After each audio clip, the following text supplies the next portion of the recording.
بسم اللہ الرحمن الرحیم قال رب اشرح لي صدري ويسر لي أمري واحلل عقدة من لساني يفقه قولي للمتقین والصلاة والسلام علی سید الانبیاء والمرسلین۔ آج جو سبق ہم پڑھیں گے وہ سبق ہے سورۃ الانشقاق۔ اس سورت کی آیات ہیں 25 آیات ہیں۔ پہلے ہم اس سورت کو پڑھ لیتے ہیں، پھر اس کا ترجمہ دیکھیں گے انشاءاللہ الرحمن۔ اعوذ باللہ من الشیطان الرجیم، بسم اللہ الرحمن الرحیم۔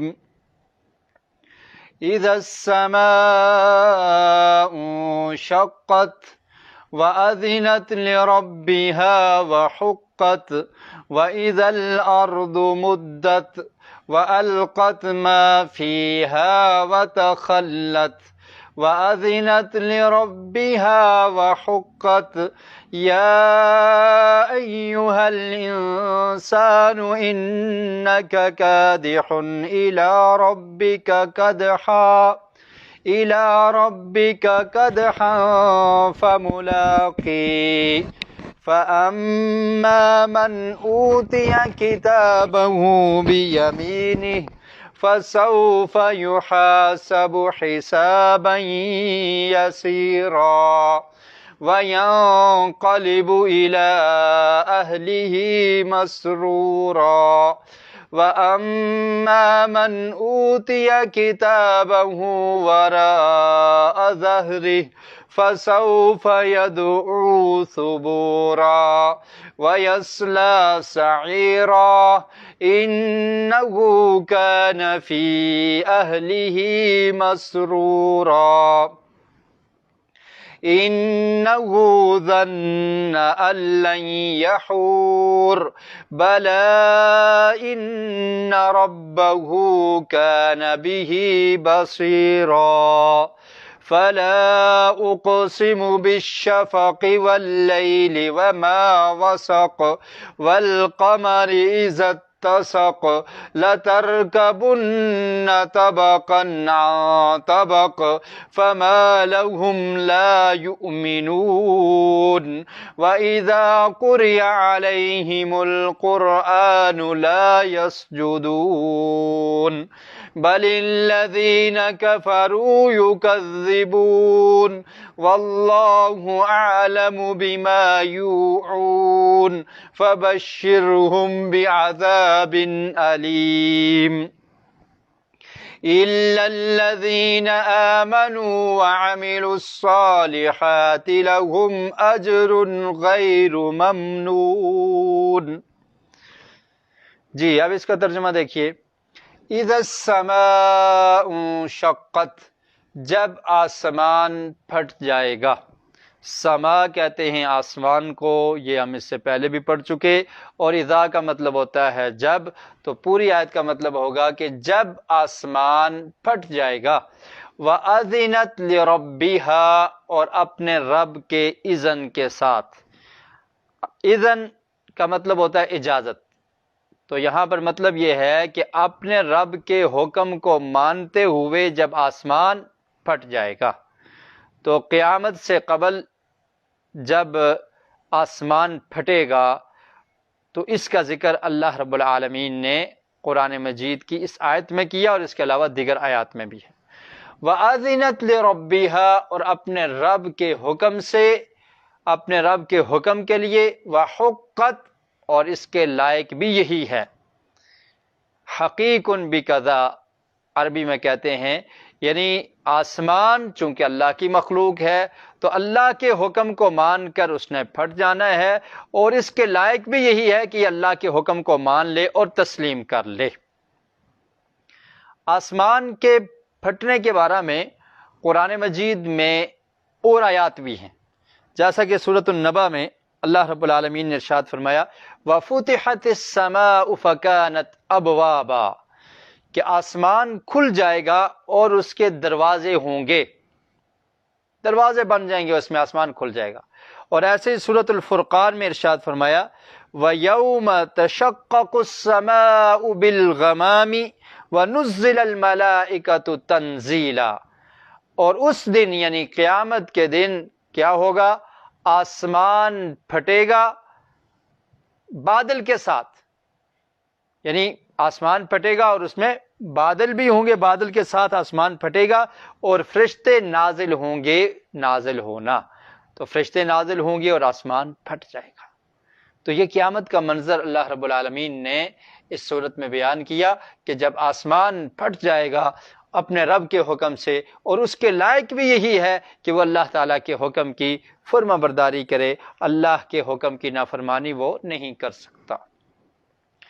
وَإِذَا الْأَرْضُ مُدَّتْ، اور جب زمین مدت پھیلا دی جائے گی۔ مدت کا مطلب ہوتا ہے مدہ یا مدو کا مطلب ہوتا ہے کھینچنا، کھینچی جائے گی، یعنی زمین پھیلا دی جائے گی، ہموار کر دی جائے گی، یہ پہاڑ ریزہ ریزہ ہو جائیں گے، اور سمندر، دریا، یہ سب ایک چٹیل میدان بن جائے گا۔ اس کی وجہ کیا ہوگی؟ کہ تاکہ لوگ اس زمین پر آ سکیں۔ کب سے لوگ ہیں، اور یہ اس وقت ہوگا جس کو نفخہ ثانیہ کہا جاتا ہے، کہ جب دوسری مرتبہ سور پھونکا جائے گا تو لوگ قبروں سے اٹھیں گے، تو زمین کو بالکل ہموار اور برابر کر دیا جائے گا، تاکہ اس وقت سے لے کر کتنے کہیں سو ہزاروں سال گزر چکے ہیں کہ جب انسانیت کی ابتدا ہوئی تھی، اس وقت سے لے کر قیامت تک کی انسانیت، یہ تمام کے تمام محشر کے میدان میں، اور ان کو جگہ مل جائے اس لیے زمین کو بالکل ہموار کر دیا جائے گا۔ کوئی وادی، کوئی گھاٹی، کوئی پہاڑ، سمندر، دریا یہ نہیں ہوں گے، پوری زمین کو پھیلا دیا جائے گا اور اس کو برابر کر دیا جائے گا۔ وَإِذَا الْأَرْضُ، اور جب زمین مدت اس کو پھیلا دیا جائے گا، کھینچا جائے گا۔ وَأَلْقَتْ مَا فِيهَا وَتَخَلَّتْ، وَأَلْقَتْ، اور وہ باہر پھینک دے گی۔ القت کا مطلب ہوتا ہے پھینک دے گی، ما فیہا، جو کچھ اس میں ہے، وَتَخَلَّتْ، اور خالی ہو جائے گی، خالی کر دے گی اپنے باطن کو، اپنے پیٹ کو خالی کر دے گی، جو کچھ اس کے اندر ہے اس کو باہر پھینک دے گی۔ جتنے بھی انسان ہیں جن کو زمین میں دفنایا گیا ہے وہ بھی، ان سب کو بھی باہر پھینک دے گی، اور اس کے علاوہ جو کچھ اس کے اندر ہے اس کو سب کو باہر نکال پھینکے گی، کچھ اس میں باقی نہیں رہے گا۔ اور انسان زمین پر چلتے ہوئے جو برائیاں کرتا رہا، جو کچھ کرتا رہا، اس کو بھی جو زمین ایک شاہد کی صورت میں اس نے چھپایا ہوا تھا وہ بھی باہر نکل جائے گا، خالی ہو جائے گی۔ وَأَذِنَتْ لِرَبِّهَا وَحُقَّتْ، اور اپنے رب کے حکم کے لیے، یعنی اپنے رب کے حکم کو مانتے ہوئے، تسلیم کرتے ہوئے، کان لگا کر سنتے ہوئے زمین بھی یہ کام کرے گی۔ وَأَلْقَتْ مَا فِيهَا وَتَخَلَّتْ، خالی ہو جائے گی، خالی کر دے گی اپنے آپ کو اور سب کچھ باہر نکال کر پھینک دے گی۔ وَحُقَّتْ، اور اس کے لائق بھی یہی ہے کہ اپنے رب کے حکم کو مان لے، یہی اس کے لائق ہے، اور یہ اپنے رب کے حکم کی نافرمانی نہیں کر سکتی۔ یا ایہا الانسان انک کادح الی ربک کدحا فملاقیہ، اے انسان، یا ایہا الانسان، اے انسان، انک، بے شک تو، کادح، مصیبت کو جھیلنے والا ہے، مشقت کو برداشت کرنے والا ہے، الی ربک، اپنے رب کی طرف، قدحا، مصیبت میں، مشقت میں، فملاقیہ، اور تو اسی سے ملنے والا ہے۔ اللہ تعالیٰ نے فرمایا کہ اے انسان، بے شک تو مصیبتوں کو دنیا میں جھیلے گا، مصیبت کو، مشقت کو برداشت کر کے اپنے راستے پر چل رہا ہے۔ دنیا میں کتنی مصیبتیں ہیں انسان کے لیے، کتنی پریشانیاں ہیں، لیکن یہ مصیبتوں کو جھیلتے ہوئے، مشقت کو برداشت کرتے ہوئے یہ چلتا جائے گا، اور اس طرح سے اس کی جو عمر ہے وہ مکمل ہو جائے گی۔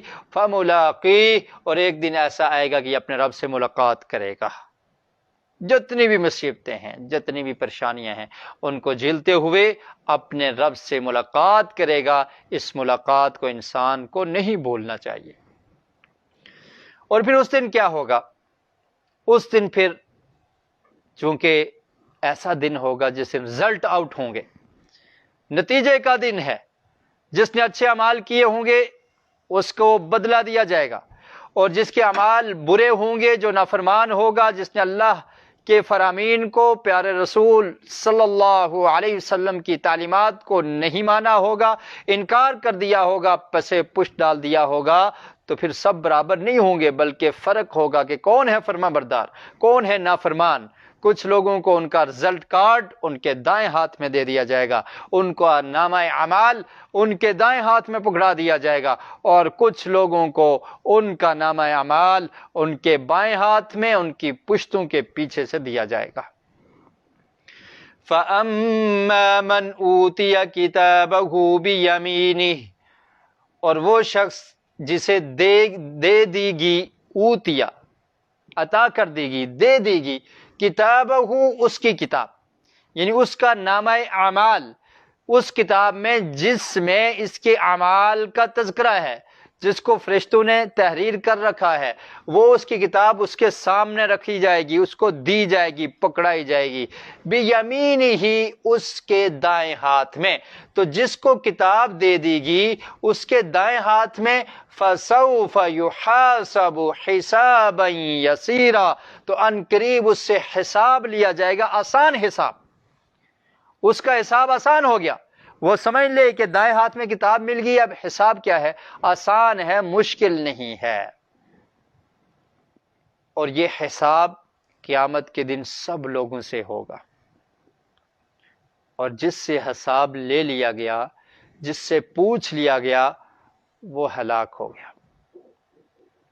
نبی کریم صلی اللہ علیہ وسلم کا ارشاد ہے، صحیح البخاری میں یہ روایت ہے، فرماتے ہیں من حوسب عذب، جس کا حساب لیا گیا اسے عذاب دیا جائے گا۔ حضرت عائشہ رضی اللہ تعالی عنہا نے جب یہ فرمان سنا تو سوال کر دیا، کہنے لگی اے اللہ کے رسول صلی اللہ علیہ وسلم، آپ پر میری جان قربان ہو، قرآن مجید میں اللہ تعالی نے ارشاد فرمایا ہے فَسَوْفَ يُحَاسَبُ حِسَابًا يَسِيرًا، کہ اس دن حساب لیا جائے گا ان کا آسان حساب، اور آپ فرما رہے ہیں کہ جس کا حساب لے لیا گیا اس کو عذاب دے دیا جائے گا۔ تو قرآن تو کہتا ہے آسان حساب لیا جائے گا، اصحاب الیمین کا، جن کو دائیں ہاتھ میں کتاب دی جائے گی تو ان کا حساب آسان ہوگا۔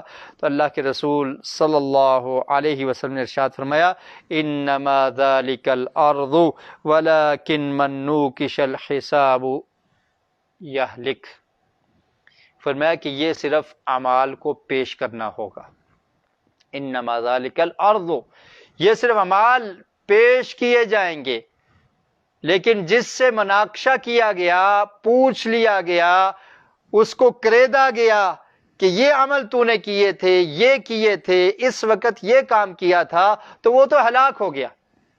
تو اس سے مراد یہ ہے کہ فَسَوْفَ يُحَاسَبُ حِسَابًا يَسِيرًا، کہ اللہ کی رحمت ہے ان لوگوں پر جو ایمان والے ہیں، جن کے اعمال اچھے ہیں، جن کو اعمال نامہ اعمال دائیں ہاتھ میں دے دیا جائے گا، تو اللہ تعالیٰ صرف ان کے حساب دیکھیں گے اور ان کو معاف کر دیں گے، درگزر کر دیں گے۔ لیکن اگر مناقشہ ہوا، پوچھ گچھ ہوئی، پڑتال ہوئی، تو پھر ہلاک ہو جائے گا وہ شخص۔ اور یہ آسان حساب کی ایک صورت ہے کہ اللہ کے سامنے اعمال پیش ہوں گے، اللہ تعالیٰ اپنی رحمت کرتے ہوئے اس شخص کو معاف کر دیں گے، اور اس میں مناقشہ اور اس کو پڑتال سے بچا لیں گے، اور اللہ تعالیٰ اس کو معاف کر دیں گے۔ اور اسی طرح آسان حساب کی ایک صورت یہ بھی ہے کہ اللہ رب العالمین اپنے نیک بندوں سے جو ان نے اعمال کیے ہوں گے اس کا بدلہ ان کو زیادہ دے دیں گے، جیسا کہ حدیث میں ہے، نبی کریم صلی اللہ علیہ وسلم نے ارشاد فرمایا، عبداللہ بن عمر رضی اللہ تعالیٰ عنہ اس کے راوی ہیں، کہ قیامت کے دن ایک انسان اپنے سجلات، بڑے بڑے دفتر دیکھے گا گناہوں کے، برائیوں کے، 99 دفتر ہوں گے، اور جب ان کو دیکھے گا پریشان ہو جائے گا، لیکن اس کے ساتھ ہی ایک اس کا عمل ہوگا ایک ورقہ ہوگا جس پہ اس نے لکھا ہوگا اشہد اللہ الہ الا اللہ واشہد ان محمدا عبدہ ورسولہ. تو پیارے رسول صلی اللہ علیہ وسلم ارشاد فرماتے ہیں کہ یہ ایک ورقہ، یہ ایک ٹکڑا کاغذ کا جس پہ یہ کلمہ طیبہ لکھا ہے کہ میں یہ گواہی دیتا ہوں کہ اللہ کے علاوہ کوئی عبادت کے لائق نہیں، کوئی بندگی کے لائق نہیں، محمد الرسول اللہ صلی اللہ علیہ وسلم اس کے بندے اور رسول ہیں، تو یہ وزنی ہو جائے گا اور اس کے 99 سجلات، دفتر، بڑی بڑی کاپیاں اور بڑے بڑے دفتر وہ ہلکے ہو جائیں گے اور اللہ رب العالمین اس شخص کو معاف کر دے گا. یہ اللہ تعالیٰ کی رحمت ہے. اللہ تعالیٰ جس کو چاہے معاف کرتے. تو یہ آسان حساب کی ایک صورت ہے. جس انسان نے شرک نہ کیا ہو، اس کلمے میں بھی تو یہی ہے نا کہ اللہ کے علاوہ کوئی عبادت کے لائق نہیں. جس انسان نے شرک نہ کیا ہو، شرک اکبر سے بھی بچا ہو اور شرک اصغر سے یعنی ریاکاری سے بھی بچا ہو اور نیکیاں کرتا رہا ہو، اس کے ساتھ کچھ برائیاں بھی ہوں، تو اللہ تعالیٰ کی رحمت اتنی وسیع ہے کہ اللہ تعالیٰ چاہے تو ان سب گناہوں کو معاف کر دے گا، لیکن شرک کو نہیں معاف کرتا. قرآن مجید میں اللہ تعالیٰ نے فرمایا ان اللہ لا یغفر ان یشرک بہ ویغفر ما دون ذلک لمن یشاء، کہ اللہ تعالیٰ شرک کو نہیں معاف کریں گے، اس کے علاوہ جس کو چاہیں گے اللہ تعالیٰ معاف کر دیں گے. تو یہ آسان حساب کی ایک صورت ہے کہ اعمال نامے پیش ہوں گے، اللہ رب العالمین اس کی پڑتال نہیں کریں گے اور اس کو معاف کر دیں گے، اور نیکیوں کا بدلہ، نیکیاں کم ہوں گی ان کا بدلہ زیادہ دے دیا جائے گا. تو یہ بھی آسان حساب ہے. اور آسان حساب کی ایک اور صورت صحیح البخاری میں روایت ہے، نبی کریم صلی اللہ علیہ وسلم نے ارشاد فرمایا یدنو احدکم من ربہ حتی یضع کنفہ علیہ فیقول عملت کذا وکذا فیقول نعم فیقررہ ثم یقول انی سترت علیک فی الدنیا فَأَنَا أَغْفِرُهَا ذَلِكَ الْيَوْمِ. فرمایا کہ قیامت کے دن تم میں سے کوئی ایک شخص اپنے رب کے قریب ہوگا، اللہ رب العالمین اس پر اپنا دامن رکھیں گے، چھپا لیں گے اس کو، اور پھر اس سے پوچھیں گے عملت کذا و کذا، دنیا میں تو یہ کام کرتا رہا، برائیاں کرتا رہا؟ تو وہ انکرار کر دے گا، کہے گا نعم میرے رب، ہاں اللہ تعالیٰ میں نے یہ کام کیے. پھر اقرار کرے گا، اللہ تعالیٰ فرمائیں گے انی سترت علیک فی الدنیا، دنیا میں نے تجھے رسوا نہیں کیا، تیرے ان گناہوں کو میں نے چھپا لیا تھا اور آج میں تیرے ان گناہوں کو معاف کرتا ہوں. یہ اللہ تعالیٰ کی رحمت ہے. یہ آسان حساب کی صورت ہے کہ اللہ تعالیٰ اپنے بندوں کو معاف کر دیں گے، اور اللہ تعالیٰ کی رحمت بہت وسیع ہے. تو اللہ کی رحمت پر امید رکھنی چاہیے، اللہ کی رحمت سے مایوس نہیں ہونا چاہیے، اور اللہ کے عذاب سے بھی بے فکر نہیں ہونا چاہیے. یہ دونوں چیزیں انسان کے ذہن میں رہنی چاہیے کہ اگر اللہ تعالیٰ کی پکڑ آ گئی، عذاب دیا، تو اس کا عذاب بڑا سخت ہے اور اس کی پکڑ سے کوئی نہیں چھڑا سکتا. اس سے بے فکر اور بے خوف نہیں ہونا چاہیے کہ کوئی بات نہیں، میں اللہ کی نافرمانی کرتا رہوں، اللہ کی بغاوت کرتا رہوں اور گناہ پہ گناہ کرتا رہوں، مجھے اللہ سے حیا نہ آئے، شرم نہ آئے اور مجھے پرواہ نہ ہو.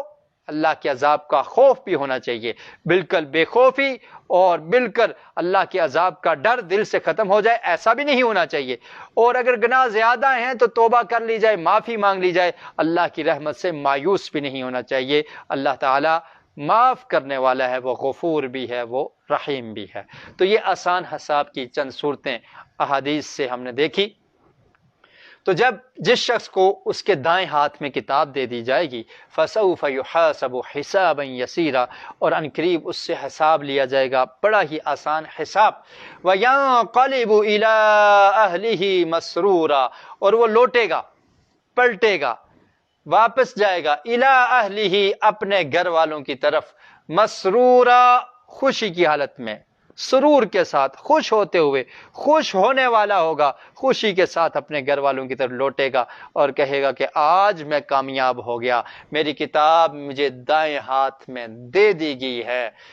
وَأَمَّا مَنْ أُوتِيَ كِتَابَهُ وَرَاءَ ظَهْرِهِ، اور وہ شخص جس کو دی گئی اس کی کتاب، اس کا نامہ اعمال، وراء ظہرہ، اس کی پشت کے پیچھے سے، ظہر کہتے ہیں کمر کو، پشت کو، وراء کہتے ہیں پیچھے، تو اس کی پشت کے پیچھے سے جس کو یہ کتاب دے دے گی، فسوف یدعو ثبورا، تو ان قریب وہ پکارے گا، ندا لگائے گا، آواز لگائے گا، ثبورا، ہلاکت کو، موت کو، کہے گا کاش میں آج مر جاتا اور اس عذاب سے بچ جاتا، اس رسوائی سے بچ جاتا، آج مجھے کتاب، میرا نامہ اعمال مجھے کمر کے پیچھے، پیٹھ کے پیچھے سے دیا جا رہا ہے۔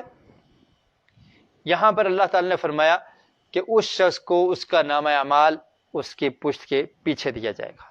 سورہ حاقہ میں فرمایا وَأَمَّا مَنْ أُوتِيَ كِتَابَهُ بِشِمَالِهِ فَيَقُولُ يَا لَيْتَنِي لَمْ أُوتَ كِتَابِيَهْ وَلَمْ أَدْرِ مَا حِسَابِيَهْ یا لیتہا کانت القاضیہ، کہ جب اس کو اس کا نامہ اعمال اس کے بائیں ہاتھ میں دے دیا جائے گا، لیفٹ ہینڈ میں، بائیں ہاتھ میں دے دیا جائے گا، تو پھر وہ کہے گا کاش مجھے یہ دیا ہی نہ جاتا، کاش اس دن سے پہلے میں ختم ہو جاتا، میں مر چکا ہوتا، آج مجھے یہ دن نہ دیکھنا پڑتا۔ تو یہاں پر فرمایا کہ پیٹھ کے پیچھے سے دیا جائے گا۔ تو اس سے یہ محسوس ہوتا ہے کہ جیسے مجرم لوگ ان کے ہاتھ بندھے ہوتے ہیں تو ان لوگوں کے ہاتھ بھی بندھے ہوں گے، تو پیچھے سے بائیں ہاتھ میں اس کو اس کا نامہ اعمال دے دیا جائے گا۔ اور دوسری بات یہ بھی ہے کہ پیٹھ کے پیچھے اور بائیں ہاتھ میں اس کو دیا جائے گا، اور اس سے یہ بھی لگتا ہے کہ جب اس کو بائیں ہاتھ میں دیا جائے گا تو وہ اس کو پیچھے کر لے گا تاکہ کوئی دیکھ نہ سکے، تو اس طرح سے پیٹھ کے پیچھے سے ان کو دیا جائے گا جو مجرم لوگ ہیں۔ لیکن جو نیک لوگ ہیں، جن کے اعمال اچھے ہیں، ان کو نامہ اعمال ان کے دائیں ہاتھ میں دیا جائے گا۔ فسوف یدعو ثبورا، تو ان قریب وہ پکارے گا موت کو، لیکن موت اس دن کہاں آئے گی؟ موت نہیں آئے گی، ہلاکت کو پکارے گا کہ کاش میں ہلاک ہو جاتا۔ وَيَصْلَى سَعِيرًا، اور وہ داخل ہوگا، سعیرہ جہنم کا ایک نام ہے، بڑکتی ہوئی آگ میں، وَيَصْلَى سَعِيرًا، بڑکتی ہوئی آگ میں داخل ہوگا۔ إِنَّهُ كَانَ فِي أَهْلِهِ مَسْرُورًا، بے شک یہ تھا اپنے اہل میں خوش رہنے والا، مسرورا خوش ہونے والا، خوش ہوتا تھا، یعنی دنیا میں کیا ہوتا تھا؟ اپنے گھر والوں کے ساتھ، اپنی فیملی کے ساتھ، اپنے بچوں کے ساتھ بڑا ہی خوش رہتا تھا، انجوائے کیا کرتا تھا، مزے کیا کرتا تھا، کچھ اس کو پرواہ نہیں تھی، بس یہی کوشش تھی کہ کس طرح سے مجھے دنیا کی نعمتیں مل جائیں، میں عیش و عشرت کے ساتھ یہ زندگی گزار لوں، اپنی فیملی کے لیے، اپنے بچوں کے لیے کچھ کما لوں، کچھ کر لوں، اسی فکر میں لگا رہتا تھا اور بڑا ہی خوش رہتا تھا اپنے من میں، اپنی فیملی کے ساتھ، اپنے بچوں کے ساتھ، ان کی ہر فرمائش کو پورا کیا کرتا تھا، یہ اس کا حال تھا۔ لیکن آج کیا حال ہے کہ وہ جہنم میں جل رہا ہے، اور اس نے یہ سمجھ رکھا تھا کہ یہ دنیا ہی سب کچھ ہے، دنیا میں جو کچھ ہو سکتا ہے کر لو، بچوں کے لیے جمع کر لو، فیملی کے لیے جمع کر لو، بنا لو کوٹھیاں اور بنگلے، اللہ کے حکموں کی نافرمانی کرتا رہا، اللہ کے حکم کو نہ مانتا رہا، رسول مکرم صلی اللہ علیہ وسلم کی تعلیمات پر عمل نہیں کیا کرتا تھا، بڑا خوش تھا اپنی دنیاوی زندگی میں اپنی فیملی کے ساتھ۔ انہ ظن ان لن یحور، بے شک اس نے یہ سمجھ رکھا تھا کہ وہ ہرگز نہیں لوٹے گا، ان لن یحور، ہرگز نہیں وہ لوٹے گا، اس نے ادھر ہی رہنا ہے، اسی دنیا کی زندگی میں رہنا ہے، اسے موت ہی نہیں آنی، اس نے اللہ کی طرف جانا ہی نہیں ہے، اس کے ذہن میں یہ فکر، یہ سوچ ہی نہیں تھی کہ قیامت کے دن مجھ سے پوچھا جائے گا، مجھ سے حساب لیا جائے گا، اور اگر میرے اعمال اچھے نہ ہوئے تو کتاب مجھے بائیں ہاتھ میں دے دی جائے گی اور اللہ رب العالمین مجھ سے حساب لیں گے۔ اس چیز کی فکر اس کے ذہن میں، اس کے وہم میں، اس کے گمان میں نہ تھی۔ بس اپنی زندگی اپنی لائف کو انجوائے کرتا تھا، اپنے بچوں کے ساتھ خوش تھا، دنیا کی ہی پرواہ ہوا کرتی تھی. انہ ظن، بے شک اس نے یہ سمجھ رکھا تھا، اللہ یحور، کہ وہ ہرگز نہیں لوٹے گا. بلا ان ربہ کان بہ بصیرا، اللہ نے فرمایا کہ ہرگز نہیں، بلا ایسا نہیں ہے. ایسا کیوں کر ہو سکتا ہے کہ اللہ نے پیدا کیا، اللہ دوبارہ لٹائے گا، حساب لے گا؟ کیوں نہیں؟ ان ربہ، بے شک اس کا رب، کان بہ بصیرا، اس کو دیکھنے والا تھا، اس کی ہر حرکت سے واقف تھا، جو وہ کرتا تھا اس کا رب اس کو دیکھتا تھا، دیکھنے والا تھا. فلا اقسم بالشفق، اور میں قسم کھاتا ہوں، اقسم قسم کھاتا ہوں، بالشفق شفق کی. فلا کا مطلب ہوتا ہے نہیں، تو پہلی بات کی نفی کی کہ ایسا نہیں ہے کہ وہ لوٹ کر نہیں جانے والا، ایسا نہیں ہے کہ اس سے حساب نہیں لیا جائے گا، بلکہ اللہ تعالیٰ کیا کہتے ہیں؟ میں قسم کھاتا ہوں، فلا نہیں، ایسا نہیں ہوگا. اقسم بالشفق، میں قسم کھاتا ہوں شفق کی. شفق کس کو کہتے ہیں؟ جب سورج غروب ہو جاتا ہے تو اس کے بعد آسمان پر ایک سرخی مائل دھاری ہوتی ہے، اور اس کو کیا کہا جاتا ہے؟ شفق. یہ عشاء کی نماز تک رہتی ہے، جب عشاء کا ٹائم شروع ہو جاتا ہے تو پھر اندھیرا ہو جاتا ہے. تو اللہ تعالیٰ نے فرمایا کہ میں شفق کی قسم کھاتا ہوں. واللیل وما وسق، اور رات کی قسم، وما وسق، اور جو وہ سمیٹ لیتی ہے، جو وہ جمع کر لیتی ہے. دن کو لوگ کام کاج کے لیے نکلتے ہیں، اور اسی طرح جانور پرندے وہ اپنے رزق کی تلاش کے لیے باہر نکل جاتے ہیں، لیکن جو ہی رات ہوتی ہے پرندے اپنے گھونسلوں میں لوٹ جاتے ہیں، جانور اپنی جگہوں کی طرف چلے جاتے ہیں، انسان بھی تھک ہار کے واپس آ جاتے ہیں. تو رات کیا ہے؟ رات کی قسم وما وسق، اور جو اس نے اکٹھا کر لیا، جمع کر لیا، یعنی رات کو لوگ جمع ہو جاتے ہیں، واپس لوٹ آتے ہیں. والقمر اذا اتسق، اور چاند کی قسم اذا اتسق، جب وہ مکمل ہو جاتا ہے. چاند کب مکمل ہوتا ہے؟ جب اس کی پہلی تاریخ ہوتی ہے، یہ چھوٹا سا ہوتا ہے. اس کے بعد ابھی رمضان شروع ہونے والا ہے کچھ دنوں کے بعد، تو رؤیت ہلال کمیٹی والے چاند کو دیکھیں گے تو پہلی کا جو چاند ہوتا ہے بہت باریک ہوتا ہے. اس کے بعد جو دن گزرتے ہیں تو وہ بڑا ہوتا جاتا ہے. جب چاند کی 14 تاریخ ہوتی ہے، جیسے ہمارے ہاں کہتے ہیں نا 14ویں کا چاند، تو وہ مکمل ہو جاتا ہے اور روشن ہوتا ہے. اور 13، 14، 15 ان کو ایام 20 بھی کہا جاتا ہے. 20 کا مطلب کیا ہے؟ روشنی والے دن. ان میں چاند روشن ہوتا ہے، اور انہی دنوں میں 3 دن میں روزہ رکھنا بھی مسنون ہے. نبی کریم صلی اللہ علیہ وسلم ایام 20 کا روزہ رکھا کرتے تھے. تو مطلب کیا ہے؟ والقمر، اور چاند کی قسم اذا اتسق، جب وہ مکمل ہو جائے، یعنی 14 تاریخ کا چاند جب مکمل ہو جائے اس کی قسم. لَتَرْكَبُنَّ طَبَقًا عَن طَبَقٍ، البتہ تم ضرور چڑھو گے. کہتے ہیں رکوب سواری کو کہتے ہیں، سوار ہونے کو کہتے ہیں. تو البتہ تم ضرور چڑھو گے، سوار ہوگے، طَبَقًا عَن طَبَقٍ، ایک حالت سے دوسری حالت پر. طبق کا مطلب ہوتا ہے درجہ، طبقاً درجہ، عن طبق درجے سے، یعنی ایک حالت سے دوسری حالت کی طرف تم منتقل ہوتے جاؤ گے. یعنی ہمیشہ ایک ہی حالت نہیں رہتی، اور ہمیشہ ایک ہی حالت نہیں رہے گی. آپ ذرا اپنے آپ پر غور کر لیجئے. انسان کی ابتدا پانی کا قطرہ، پھر رحم مادہ ماں کے پیٹ میں، اس کے بعد اس حالت سے چینج ہو کر دنیا میں آ جاتا ہے بچے کی صورت میں، بچپن کی عمر، پھر اس کے بعد اس کی حالت چینج ہوتی ہے، کچھ بڑا ہوتا ہے، اس کو چلنا آ جاتا ہے، چلنے کے قابل ہو جاتا ہے، پھر کچھ اور بڑا ہوتا ہے، جوانی کو پہنچنے سے پہلے لڑکپن کی عمر، اور پھر جوانی کی عمر جیسے 14ویں کا چاند مکمل ہو جاتا ہے، انسان کی جوانی طاقت اور قوت اور پاور آ جاتی ہے، پھر انسان سمجھتا ہے کہ میں ہی سب کچھ ہوں، میں انقلاب برپا کر دوں گا، میں یہ کر سکتا ہوں، میں وہ کر سکتا ہوں، بڑی طاقت اور قوت آ جاتی ہے۔ تو حالت کیا تھی؟ کمزوری سے آہستہ آہستہ وہ جوانی تک پہنچ گیا۔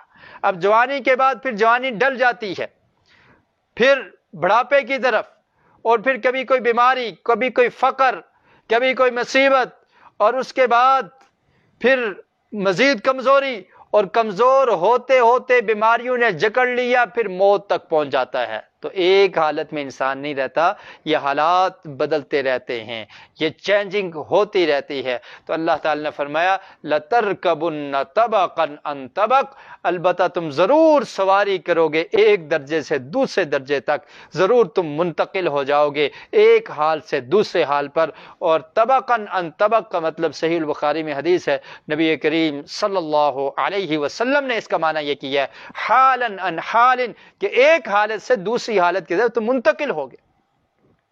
اور اس سے پہلے غور کیجئے کہ اللہ تعالیٰ نے قسمیں کھائی 3 چیزوں کے، اور اس کے بعد فرمایا کہ تمہاری حالت چینج ہو گئی۔ قسمیں کون سی کھائی؟ فَلَا أُقْسِمُ بِالشَّفَقِ، کہ مجھے قسم ہے شفق کی، اس مغرب کے بعد جو غروب ہونے کے بعد جو شفق آسمان پر ہوتی ہے، جو سرخی مائل لائن ہوتی ہے، فرمایا اس کی قسم۔ تو اب دن ختم ہو گیا، رات کا آغاز ہو گیا، حالت چینج ہوگی، دن کی روشنی ختم ہوگی، سورج بے نور ہو گیا، سورج غروب ہو گیا، اور کیا ہوا؟ اندھیرا چھانے لگا، اور اس سے پہلے شفق موجود ہے، اور جو ہی وہ شفق ختم ہوئی پھر کیا ہوا؟ وَاللَّيْلِ وَمَا وَسَقَ، رات آ گئی، اندھیرا چھا گیا۔ یہ حالت چینج ہو رہی ہے، تبدیل ہو رہی ہے۔ اس کی جو تھوڑی سی روشنی تھی شفق کی، وہ بھی ختم ہوئی، وہ بھی جاتی رہی، اور رات کو لوگ جمع ہو جاتے ہیں، اور پھر رات کو کیا ہے؟ دن کو سورج تھا اور رات کو کیا ہے؟ وَالْقَمَرِ إِذِ اتَّسَقَ، پھر آپ نے دیکھا کہ چاند آ گیا، اور پھر چاند کی حالت بھی ایک طرح کی نہیں رہتی، کبھی چھوٹا ہے، کبھی بڑا ہے، کبھی مکمل ہو جاتا ہے، اور جب مکمل ہوتا ہے 14ویں کے بعد، پھر اس کے بعد مزید گھٹتا جاتا ہے، کم ہوتا جاتا ہے، کم ہوتے ہوتے ختم ہو جاتا ہے، اور پھر جب مہینہ سٹارٹ ہوتا ہے پھر دوبارہ سے وہ نکل آتا ہے۔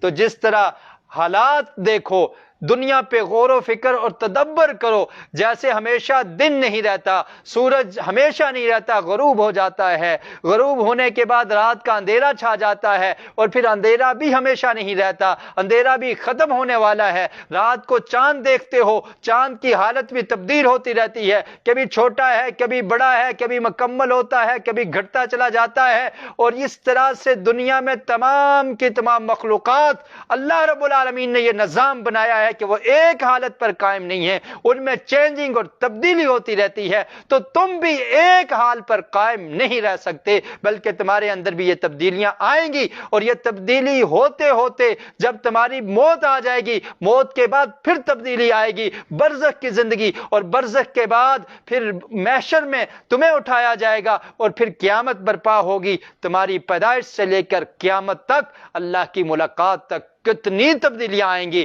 لَتَرْكَبُنَّ طَبَقًا عَنْ طَبَقٍ، جیسے آسمان پر تبدیلیاں رونما ہوتی ہیں، جیسے چاند پر تبدیلیاں رونما ہوتی ہیں، جیسے اندھیرا ختم ہوتا ہے اور پھر آ جاتا ہے، اسی طرح تمہارے حالات بھی ایک جیسے نہیں ہوں گے، بلکہ یہ بھی تبدیل ہوتے رہیں گے۔ تو قسم کھانے کے بعد اللہ تعالیٰ نے اس چیز کی وضاحت کر دی۔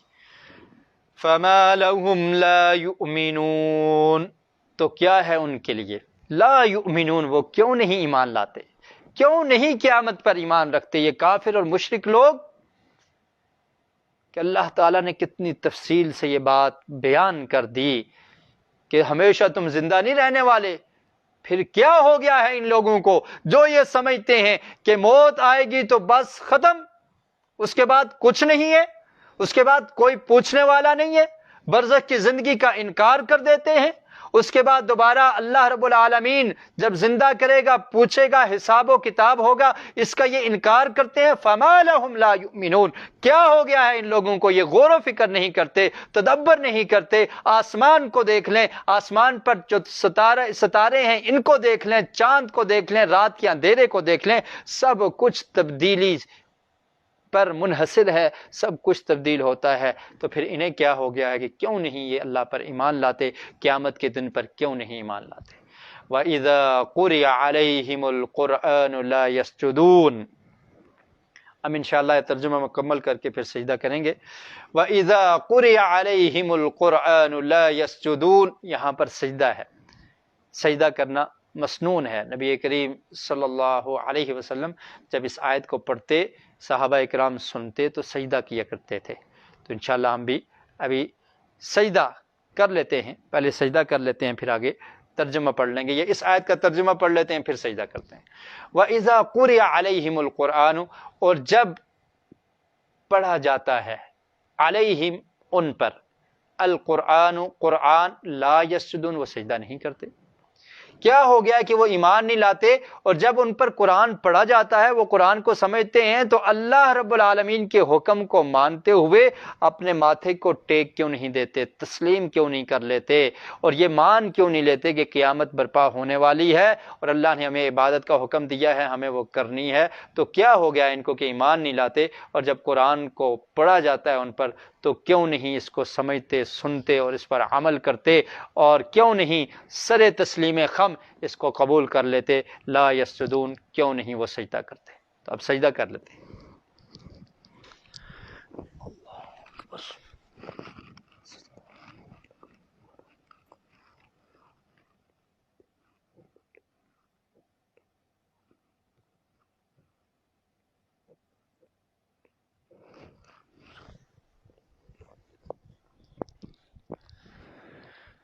بل الذین کفروا یکذبون، بلکہ وہ لوگ جنہوں نے کفر کیا، یکذبون وہ جھٹلاتے ہیں۔ یعنی ان کی حالت کیا ہے؟ جو کافر ہیں وہ قیامت کے دن کا انکار کر دیتے ہیں، وہ ایمان نہیں لاتے، نہ قرآن کو مانتے ہیں اور ایمان بھی نہیں لاتے، بلکہ کیا کرتے ہیں وہ لوگ جنہوں نے کفر کیا، یکذبون وہ جھٹلانے والے ہیں، انکار کرنے والے ہیں۔ واللہ اعلم بما یوعون، اور اللہ تعالیٰ بہت اچھی طرح جاننے والا ہے، بہت زیادہ جاننے والا ہے، بما یوعون جسے وہ محفوظ کرتے ہیں، جسے وہ جمع کرتے ہیں، جو ان نے سمجھ رکھا ہے، جو وہ یاد کر رکھے ہوئے ہیں، اللہ تعالیٰ اس کو بہت اچھی طرح جانتا ہے۔ فَبَشِّرْهُمْ بِعَذَابٍ عَلِيمٍ، تو آپ ان کو خوشخبری دے دیں دردناک عذاب کی۔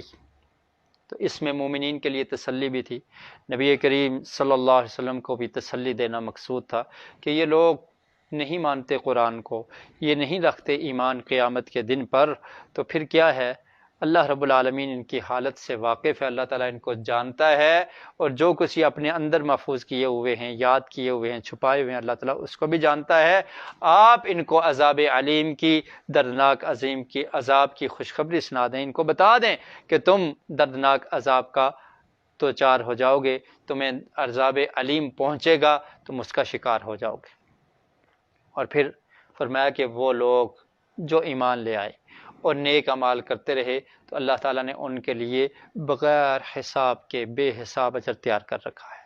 آخری آیت ہے، اس کا ترجمہ دیکھیے، اِلَّا الَّذِينَ آمَنُوا، مگر وہ لوگ جو ایمان لائے، وَعَمِلُوا الصَّالِحَاتِ اور نیک عمل کرتے رہے، لَهُمْ أَجْرٌ غَيْرُ مَمْنُونَ تو ان کے لیے اجر ہوگا غیر ممنون، نہ ختم ہونے والا، نہ ختم ہونے والا اجر اللہ تعالیٰ نے ان کے لیے تیار کیا ہے۔